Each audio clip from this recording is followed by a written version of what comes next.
이 시간 우리에게 주시는 하나님의 말씀은 마가복음 11장 1절에서 11절까지 말씀입니다.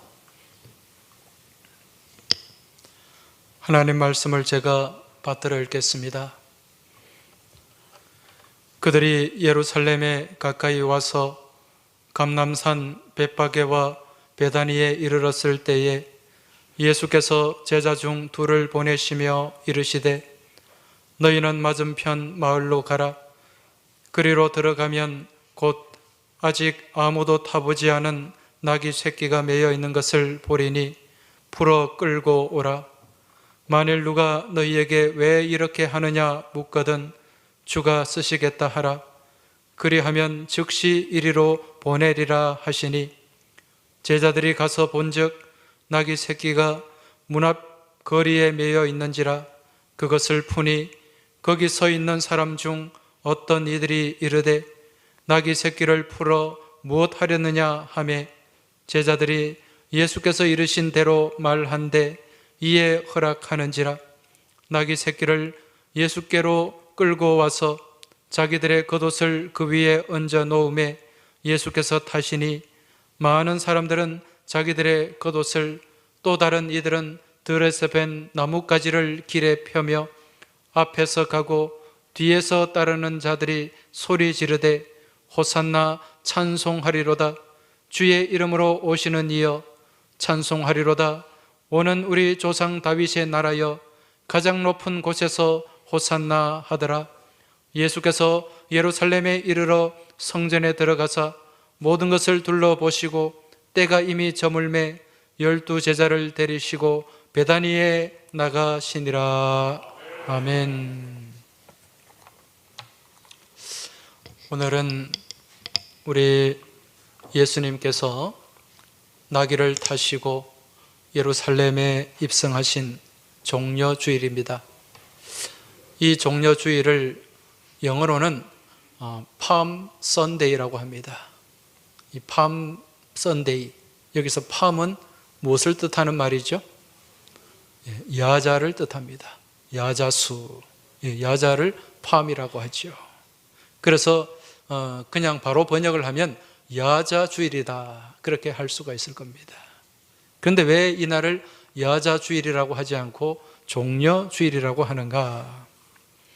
그 이유는 이 이스라엘 지방, 중동 지방에 있는 이 야자수 같은 그런 나무가 우리가 사는 이 지역에, 중국이나 동북아 지역에는 이런 나무가 없습니다. 그래서 이 성경을 번역할 때 이 야자수와 대추 야자와 가장 비슷한 나무가 어떤 나무인가 찾아봤더니 종려나무가 있어요. 그래서 우리 성경에는 우리가 볼 수 있는 익숙한 그런 종려나무로 번역을 한 것입니다. 우리나라에도 이 종려나무가 있죠. 따뜻한 제주도나 또 남부지방에 이 종려나무가 있습니다. 우리가 보통 야자나무라고 생각하는데 거기 야자는 열리지가 않아요.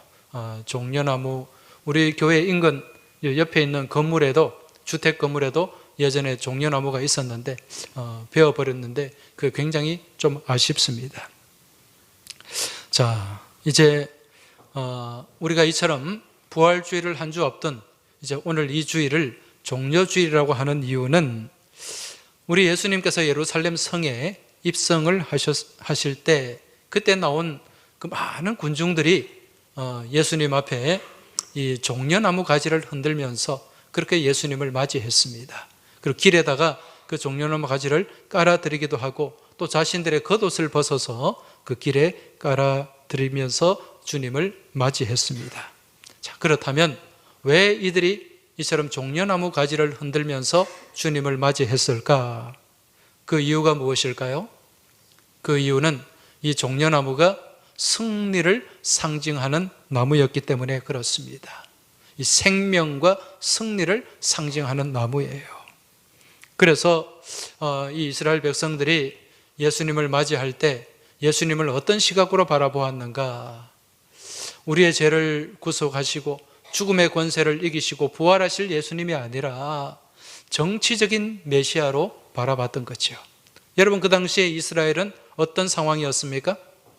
로마의 식민 지배를 받고 있었고, 또 그들을 통치하는 왕은 헤롯이라고 하는 어용 왕이었습니다. 이 헤롯은 이스라엘 사람이 아니에요. 이둠의 족속이라고 하는 헤롯 족속입니다. 에돔 족속입니다. 그렇기 때문에 왕도 마음에 들지 않고 총독도 마음에 들지 않고 지금 어떻게 해서든지 이 압제에서 벗어나길 소망하는 마음이 가득했는데, 그러한 식민 해방을 시켜줄 정치적인 메시아로 누구를 바라봤다? 예수님을 바라봤다는 거죠. 예수님이 가진 그 능력, 그 권세면 충분히 이 빌라도를 쫓아내고 헤롯을 축출하고 그들의 이스라엘 민족의 왕국을 세울 수 있을 것이다. 그렇게 기대를 하고 그 승리의 상징인 종려나무 가지를 흔들었던 거죠. 그런데 막상 뚜껑을 열고 보니까 어떻습니까? 이제 예루살렘 성에 들어오신 예수님의 모습, 그들이 생각하고 그들이 기대했던 그런 강력한 정치적인 메시아가 아니었습니다. 첫날 예루살렘 성전에 올라가서 그들이 거룩하게 생각하는 성전을 다 뒤집어 버렸어요. 그리고 주로 만나는 사람들은 누구였습니까? 병든 사람들, 가난한 사람들. 그리고 시간이 나면 혼자 산에 올라가서 기도하고, 도저히 그들이 생각했던 그런 강력한 그런 메시아는 아니었어요. 그래서 그들이 결국 이 예수님을 어떻게 합니까? 십자가에 못 박게 되는 거죠. 그 당시에 유월절 명절이 있는데, 이 유월절에는 제수 한 명, 특별히 제수 한 명을 사면하는 그런 전통이 있었어요. 그때 이제 빌라도가 선택을 요구합니다. 이 예수와 또 그 당시 로마를 향해서 폭동을 일으켰던 바라바, 이 두 사람 중에 누구를 선택하려느냐, 누구를 살려줄까? 그렇게 물었을 때, 그렇게 예수님을 향해 환호를 하고 그렇게 열렬히 주님을 맞이했던 그 군중들은 누구를 선택했습니까? 예수님이 아닌 바라바를 선택하게 됩니다. 결국 예수님이 이제 십자가에 못 박히게 되는 거죠.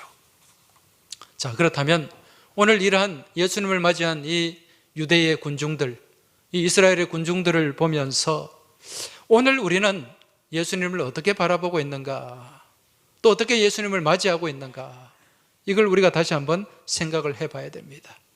나에게 있어서, 내 삶에 있어서 예수님은 어떤 분이시고 예수님은 누구신가, 이걸 한번 다시 돌아보고 점검을 해야 된다는 거죠. 자, 오늘 우리가 읽은 성경 말씀, 본문의 말씀은 우리에게 이처럼 우리에게 오신 예수님이 어떤 분인가를 우리에게 잘 보여주고 확인시켜주는 말씀이라고 할 수가 있습니다. 오늘 1절, 2절 말씀 다시 한번 보시기 바랍니다. 그들이 예루살렘에 가까이 와서 감람산 벳바게와 베다니에 이르렀을 때에 예수께서 제자 중 둘을 보내시며 이르시되 너희는 맞은편 마을로 가라.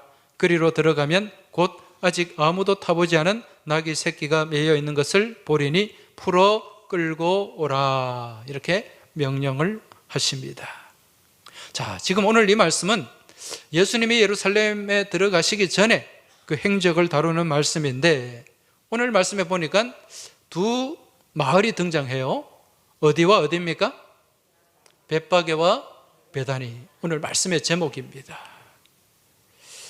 자, 이 벳바게와 베다니라는 마을, 이 마을이 우리에게 주는 특별한 영적인 메시지가 있어요. 자, 그럼 이 벳바게는 어떤 마을, 어떤 동네인가? 여러분, 이스라엘 예루살렘에 가면 예루살렘 성 맞은편에 무슨 산이 있다 그랬습니까? 감람산이 있다 그랬어요. 영어로는 올리브 마운틴. 그 올리브 나무가 굉장히 많은 산이에요. 이 감람산 기슭 자락에 옹기종기 마을이 있는데, 그 마을 가운데 하나가 벳바게입니다. 그리고 또 그 근처에 베단이라는 마을이 있어요. 자, 이 벳바게, 이 말은 예수님 당시에 사람들이 주로 쓴 언어가 아람어입니다. 이 아람어로 이 벳바게, 베트바게라고 하는데, 이 말은 무화과의 집이다, 그런 의미가 담겨 있어요. 무화과의 집. 이 동네에 무화과가 많이 심겨져 있었다라는 것을 추측할 수가 있습니다. 여러분, 오늘 우리가 이 말씀을 살펴보면서 무화과가 어떤 과실인가, 어떤 나무인가 우리가 한번 깊이 생각을 해봐야 됩니다. 여러분 무화과 잘 아시죠? 예. 특히 이 이스라엘에 있어서 무화과는 굉장히 중요한 과목이에요. 이스라엘의 3대 과목 그러면 어떤 나무가 있습니까? 가장 먼저 포도나무가 있습니다. 그리고 또 어떤 나무가 있죠? 감람나무가 있고요. 그리고 또 어떤 나무가 있습니까? 무화과 나무가 있습니다. 3대 과목, 가장 중요한 과목입니다. 그런데 성경에서 이 세 과목 중에 제일 먼저 등장하는 과목이 무엇일까요? 무화과 나무죠. 어디에 등장합니까? 창세기에 등장합니다. 창세기 3장을 보면 이제 아담과 하와가 하나님이 금하신 과일이 있습니다. 그 과일이 무슨 과일입니까? 선악을 알게 하는 나무, 선악과입니다. 그걸 하나님께서 금하라, 먹지 말라고 하셨는데 그 명령을 어기고 그것을 먹었어요. 그것을 먹음으로 인해서 우리 인류 가운데 무엇이 들어오게 됩니까? 죄가 들어오게 됩니다. 그 죄로 인해서 이제 자신들의 부끄러움을 보게 됩니다. 이 아담과 하와가 다 벗고 있었는데 그 부끄러움을 가리기 위해서 무엇으로 치마를 만들었다? 무화과 나무 이파리로 치마를 만들었어요. 그리고 그 부끄러움을 가리게 됩니다. 이를 통해서 우리가 알 수 있는 것은 이 무화과는 가려주는 나무다. 이걸 우리가 알 수 있다는 거죠. 그래서 이 무화과는요, 이 구약은 신약을 예표하는 말씀인데 이 무화과는 이 신약의 예수님의 십자가 사건을 예표하는 거예요. 무슨 의미인가? 여러분, 우리 예수님이 이 땅에 오셔서 우리의 무엇을 가려주셨습니까? 죄와 허물과 온갖 부끄러운 죄와 허물을 다 가려주셨어요. 무엇으로? 십자가 보혈로. 이걸 도말이라 얘기합니다. 도말. 여러분, 이 도말이라는 말 한자의 뜻이 뭘까요? 도자는 무슨 도자일까요? 칠할 도자입니다. 칠할 도자. 말자는 지울 말자입니다. 칠해서 무엇한다? 지워버린다. 그래서 영어로는 painting out이라고 그래요. 이 더러워진 것에 페인트를 다 발라놓으면 깨끗해지지 않습니까? 우리의 이 심령이 우리의 모습 가운데 온갖 악하고 추하고 더러운 죄로 우리가 가득 채워져 있고 오염되어 있습니다. 이러한 모습으로는 하나님 앞에 나갈 수가 없는 거죠. 그래서 우리 주님께서 십자가에 흘리신 그 피로, 그 보혈로 우리의 더러운 모습을 다 어떻게 하셨다? 도말해 주셨다. 덮어주시고 지워주셨다는 거예요. 가려주셨다는 거예요. 그래서 우리는 죄인이지만은 우리 하나님이 다 보혈로 도말하심으로 말미암아 우리를 죄가 없다고 그렇게 불러주신 거예요. 의롭다고 불러주신 거예요. 이게 뭡니까? 믿음으로 의인이 되는 이신칭이라는 것입니다. 이게 도말의 은총이라는 거죠. 여러분, 무화과가 이러한 도말의 은총을 상징하는 과실입니다. 그리고 또 이 무화과 열매는 어떤 역할을 하는가? 우리 몸에 상처난 그 상처 위에 이 무화과를 으깨어 가지고 덮고 싸매면은 그 상처가 놀랍게 치유되는 그러한 치유의 효능이 나타나게 됩니다. 이러한 모습이 구약의 열왕기하 말씀에 나타나요. 열왕기하 20장 7절에 보면은 이사야가 이르되 무화과 반죽을 가져오라 하매 무리가 가져다가 그 상처에 놓으니 나으니라. 이 말씀이 나옵니다.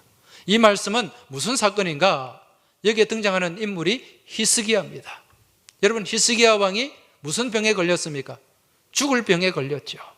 죽을 병에 걸렸는데 하나님의 은총으로 그 병에서 치유함을 얻고 15년 생명의 연장을 얻었어요. 그때 그 병을 치료했던 약재가 무엇이었는가? 무화과였습니다. 성경을 연구하는 학자들은 이 히스기야가 아마도 피부암에 걸렸을 것이다, 그렇게 추측을 합니다.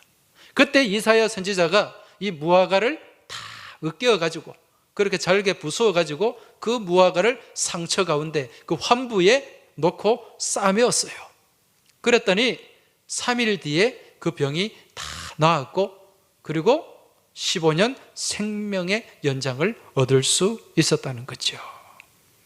여러분, 이처럼 이스라엘 사람들은 몸에 상처가 나면, 몸에 무슨 피부병이나 질병이 있으면 이러한 무화과를 으깨어서 그 부위에 바르고 또 싸매곤 했는데, 그 가운데 치유와 회복의 이제 역사가 나타나는 거죠.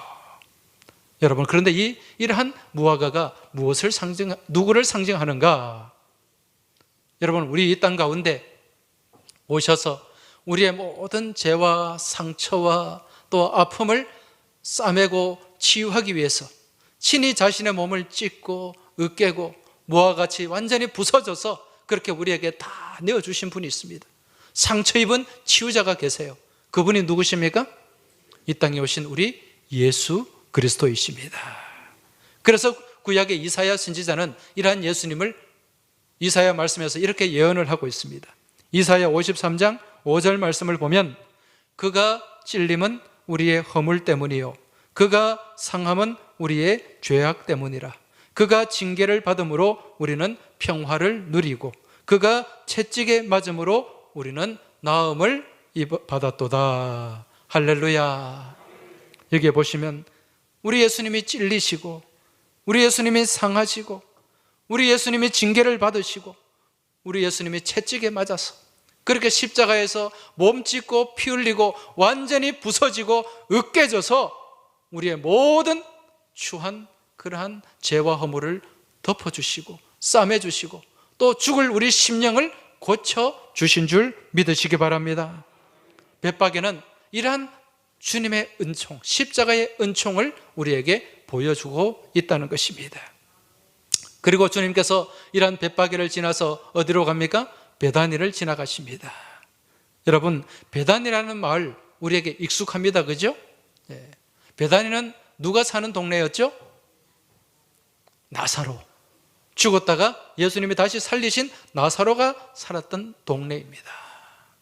여러분, 그 나사로에 두 누이가 있죠. 누굽니까? 마리아와 마르다.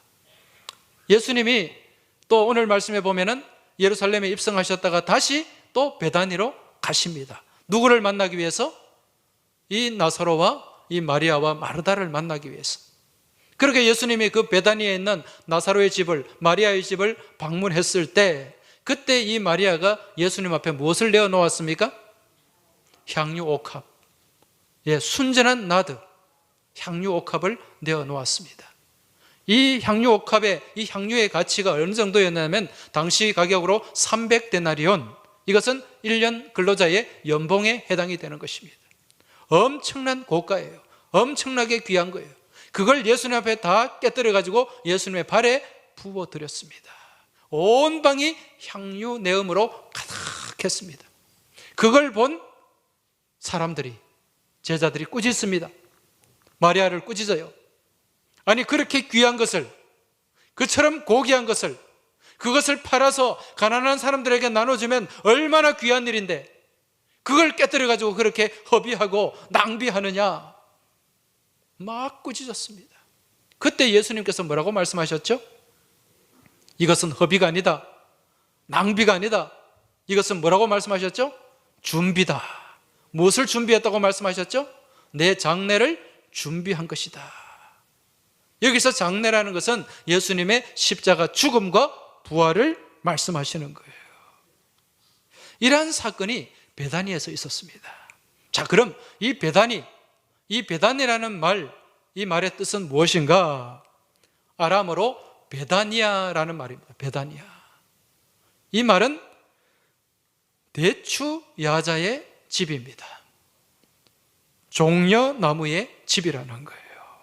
그래서 이 땅 가운데 종려나무로 오신 우리 예수님을 나타내고 상징하는 곳이 어디다? 베단이라고 하는 거죠.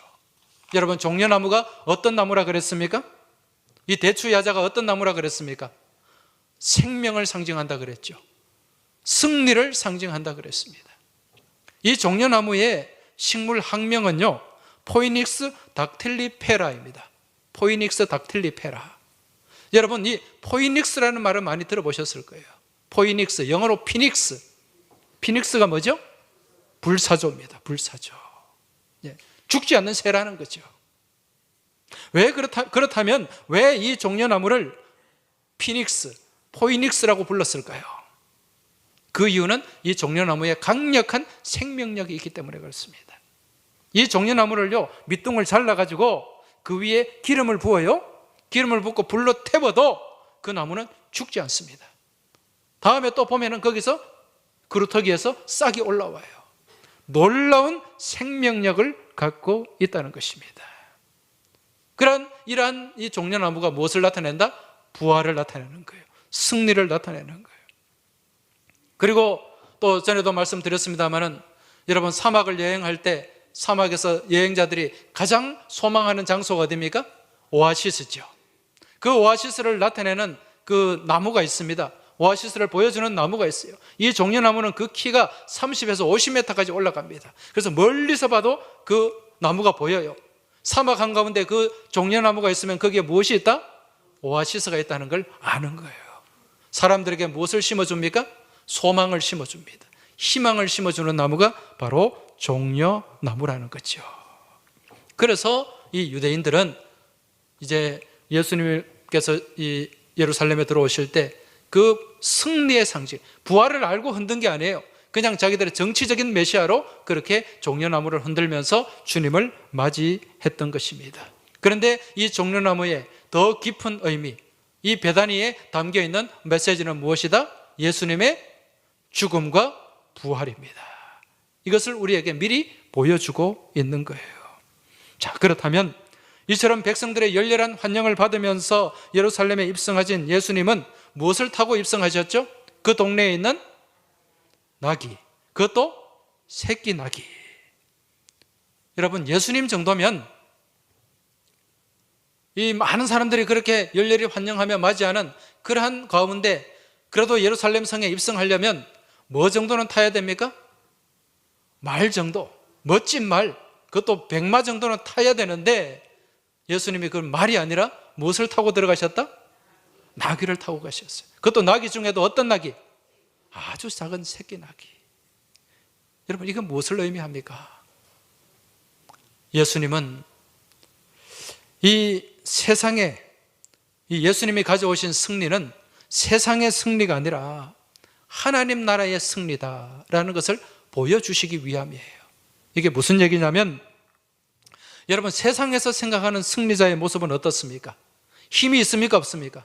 힘이 있죠. 권세가 있습니까? 없습니까? 있죠. 권력이 있습니까? 없습니까? 있죠. 그러한 힘과 권력을 가지고 지배하고 군림하는 모습, 이게 세상에서 힘을 가진 자의 모습입니다. 그런데 우리 예수님은 세상의 권세자가 아니에요.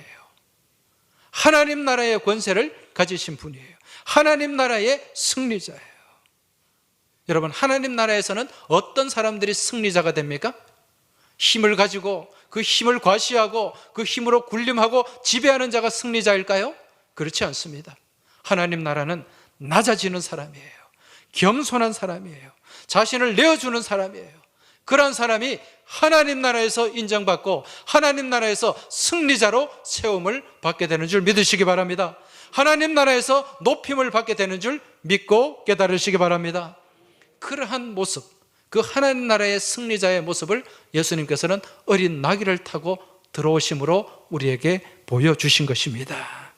그래서 우리 예수님께서는 하나님 나라에서 진정한 승리가 무엇인가, 이걸 우리에게 보여주시면서 몸소 십자가를 지시고 그 십자가의 죽음의 권세를 깨뜨리고 부활 승리로 나아가신 줄 믿으시기 바랍니다.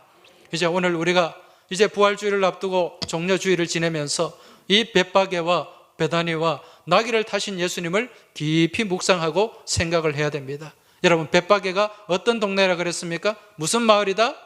무화과 나무의 마을이다. 무화과는 어떤 나무다? 우리를 부끄러움을 가려주는 나무예요. 그리고 무화과는 어떤 과실이다? 몸을 으깨고 부수어가지고 우리의 상처를 싸매고 우리를 치유하고 회복시켜주는, 상처 입은 치유자로 이 땅에 오신 예수님의 모습을 담고 있는 것입니다. 그리고 베다니는 어떤 마을이라고요? 종려나무의 마을입니다. 종려나무는 어떤 나무입니까? 생명의 나무입니다. 부활의 나무예요.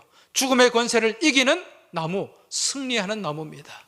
그래서 우리는 이러한 벳바게와 베다니를 지나신 우리 주님을 바라보고 주님을 묵상하는 가운데 우리 또한 감싸주고 덮어주고 그리고 또 주님께서 이루어 놓으신 그 부활의 승리에 동참하는 믿음의 삶을 우리가 살아야 된다는 것입니다. 그런 삶의 모습이 무엇을 통해서? 나귀를 타는 모습을 통해 나타나게 되는 것입니다. 여러분, 나귀를 타는 모습, 나귀를 타신 예수님은 무슨 왕입니까? 권위의 왕, 권세의 왕입니까? 아닙니다. 무슨 왕이죠? 겸손의 왕으로 이 땅에 오셨습니다. 자기를 내어주시고 가장 낮은 곳으로 오신 우리 예수님을 본받아서 우리 또한 낮은 곳에서 섬기고 겸손한 믿음의 모습으로 나아갈 때 우리가 주님을 닮고 또 주님과 동행하고 주님 안에서 승리하는 삶을 살아가게 될 줄 믿습니다. 이러한 부활의 승리가 이 고난주간, 종려주의를 지나고 고난주간을 지내면서 부활절에 꽃피우는 복된 믿음의 여정이 되시길 주의 이름으로 축원합니다. 하나님 아버지 감사합니다. 오늘 거룩하고 복된 이 주일에 또 종려주일에 주님의 그 십자가 여정 또 주님의 예루살렘 입성의 모습을 저희들이 또 바라보게 하시고 또 벳바게와 베다니를 묵상하게 하시니 감사를 드립니다. 아버지 하나님, 저희들 또한 주님을 바라보고 주님을 묵상하며 또 주님을 따라 본받는 겸손한 모습으로 살아갈 수 있도록 도와주시고 이번 한 주간 또 고난주간 특별 새벽 기도회를 또 드리면서 저희들이 주님의 그 길을 따라 걸어갈 수 있도록 은혜 베풀어 주시옵소서. 우리 주님 예수 그리스도 이름으로 기도하옵나이다. 아멘.